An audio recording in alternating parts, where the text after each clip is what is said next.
আসসালামু আলাইকুম। আসলে এই অটো কেনার আমার ইচ্ছা ছিল না।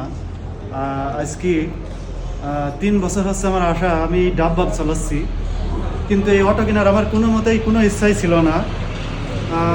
তবে আজকে আমার ডাববাবটা আমার রুমের সামনে থেকে আজকে পুলিশ নিয়ে নিছে।